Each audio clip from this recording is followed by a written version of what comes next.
sejarah kita tuh panjang dari Rusia. Bahwa yang bisa akhirnya melahirkan kita punya UNCLOS, itu yang dukung kita cuma 2 negara. Rusia dan Cina. So we have to respect them dong gitu loh. Waktu dilempar ke dunia internasional, yang paling menentang kita siapa? Amerika dong, pasti, dan Inggris, karena mereka kan maunya freedom of the sea. Jadi kita jangan sampai ikut-ikutan siapapun yang menjadi pemain dunia itu ancaman seolah-olah akan menggoncang dunia. Koni Bakri akui figur Bung Karno sangat penting untuk pembangunan Indonesia saat ini. Kode keras dukung Ganjar, Nasdem auto nyesek. Ditulis oleh tim redaksi jurnal, dikutip dari berbagai sumber. Halo, kembali berjumpa dengan suara Fani Bakri di channel Jurnal 45. Jadi ini kayak ada orang yang selama ini hebat dan terganggu ya Bu. Intinya sih kalau saya lihat dunia ini mau dibikin kayak unipolar ya. Jadi pokoknya cuma satu aja dan senternya terus Amerika Serikat. Amerika dan kawan-kawannya. Itu kan sama seperti pernyataan Bush dulu, you are with me or against me. Ya kiamat dunia kalau kayak begini terus. Dan disitulah saya pikir non-alignment movement kita tuh harus kita hidupkan. Karena itu pemikiran besar Soekarno yang harus kita jaga ya. Kedua, kita harus berani menyatakan kepada dunia, gak bisa dunia ini dengan seperti ini. Jadi, melihat karakter Surya Paloh sebagai pengusaha, saya kok mengira Anies akan ditinggalkan oleh Nasdem. Mungkin fase pertama Nasdem akan menawarkan Anies Baswedan sebagai calon wakil presidennya Prabowo Subianto. Tapi kalau nanti Prabowo menolak, maka Nasdem akan tinggalkan Anies dan bergabung dengan KIB yang dikomandani oleh Gerindra. Nasdem meninggalkan Anies, Demokrat dan PKS menjadi oposisi, maka kita semua akan mengucapkan sayonara Anies, selamat tinggal. Ya, Nasdem tidak mungkin mempertahankan Anies Baswedan ketika kebuntuan penentuan cawapresnya masih saja terus terjadi. Jadi kemungkinan nanti Nasdem akan keluar dan mencari koalisi baru. Dan yang paling mungkin adalah berkoalisi dengan Partai Gerindra. Nah, mengapa saya katakan demikian? Karena sepertinya PDIP dan Presiden Jokowi sendiri telah dibuat kecewa besar atas keputusan Surya Paloh yang telah mengusung Anies Baswedan sebagai bakal calon presiden di 2024. Pemikiran Bung Karno dinyatakan penting untuk kembali dihadirkan di Indonesia di saat Indonesia menghadapi tantangan sosial politik dan tantangan global. Pengamat militer dan intelijen Koni Rahakundini Bakri menilai perlu menghadirkan kembali figur Bung Karno dalam menghadapi tantangan dan rintangan terhadap Indonesia. Ia menyebut istilah buku tersebut sebagai Rediscovery Soekarno, yaitu bagaimana Bung Karno menggali pemikiran tentang ajaran dan pemikiran Marhaenisme dan Pancasila. Koni mengungkapkan, buku tersebut membahas pula tentang kebangkitan New Emerging Force dan bagaimana Bung Karno menghadapi berbagai ancaman asing. Ia menyatakan ajaran Bung Karno sangat relevan dengan situasi politik dan sosial saat ini, terutama dalam membangun bangsa yang lebih baik dan menghadapi tantangan global seperti Indo-Pacific Security, beserta ancamannya terhadap Indonesia. Ia juga menyampaikan bagaimana gigihnya Bung Karno melawan neokolonialisme Barat dalam pidato yang berjudul Imperialisme Rahwana Dasamuka. Dan ia sangat mengkhawatirkan apa yang diprediksi Bung Karno dalam pidato itu terhadap ancaman neokolonialisme dan gabungan kapitalisme terhadap Indonesia seperti yang melanda Ukraina, Taiwan, dan kemungkinan akan menimpa Papua. Menutup presentasinya, Koni ingatkan perlunya menghormati ajaran Bung Karno. Melihat pernyataan Koni yang menyinggung nama Bung Karno yang sangat identik dengan PDIP, maka ada kemungkinan ia akan melabuhkan pilihannya untuk bergabung dengan PDIP. Jika itu terjadi, otomatis juga akan mendukung Ganjar Pranowo sebagai capresnya, yang mungkin juga akan membantu Ganjar memenangkan pencapresan itu. Karena seperti yang kita tahu bahwa Ganjar sangat mengagumi sosok Bung Karno. Bahkan Ganjar akan mewujudkan mimpi Presiden Republik Indonesia ke-1 Soekarno atau Bung Karno bersama PDIP dan Perindo.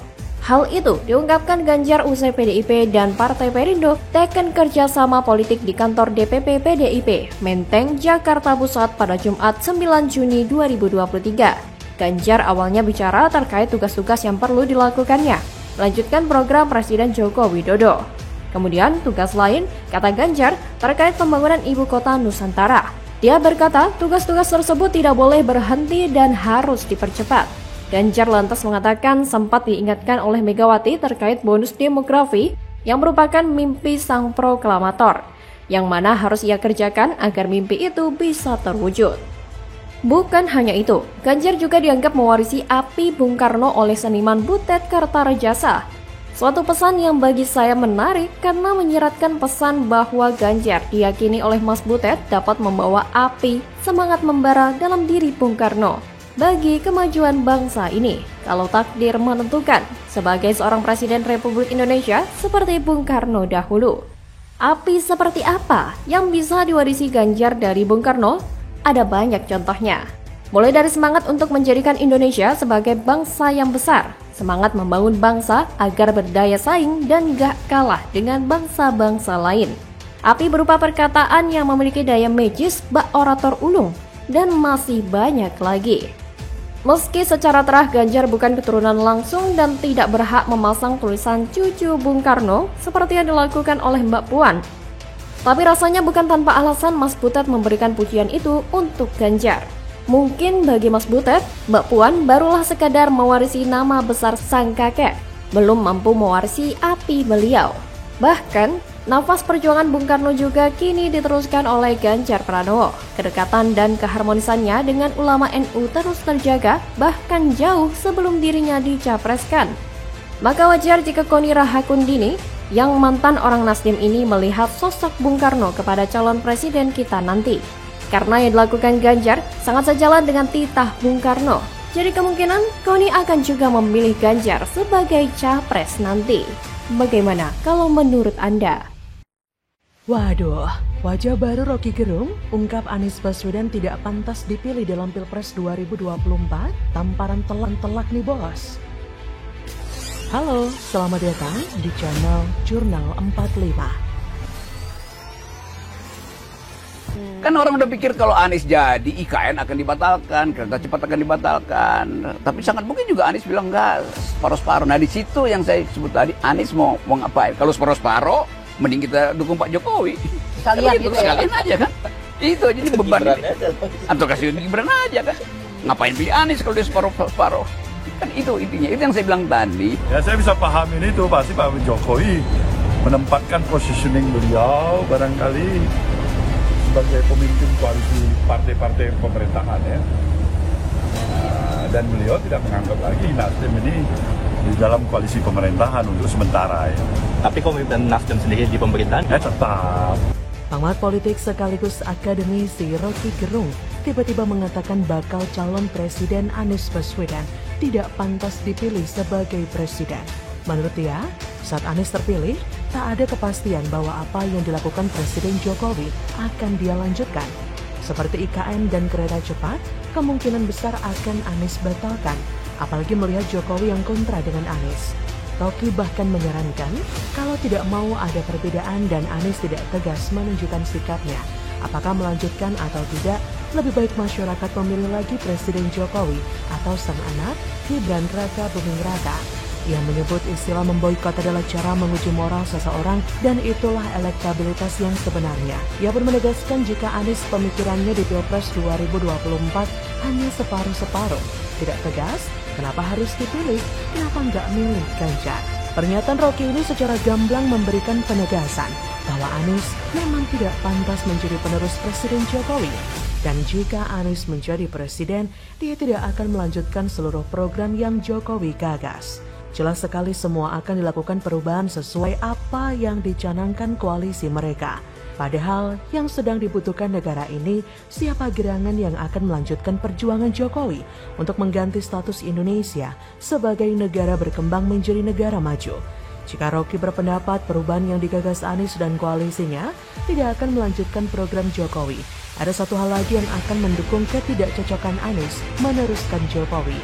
Lihat saja rekam jejaknya yang melanjutkan kepemimpinan Jokowi di Jakarta. Berhasil tidak? Lihat saja sudah berapa banyak uang rakyat Jakarta dipelorotin untuk anggaran aneh seperti lem Anton, pulpen, dan anggaran lainnya yang jumlahnya begitu fantastis. Belum lagi uang rakyat Jakarta yang dipelorotin untuk menggaji tim TGUPP yang gaji ketuanya melebihi gaji seorang menteri.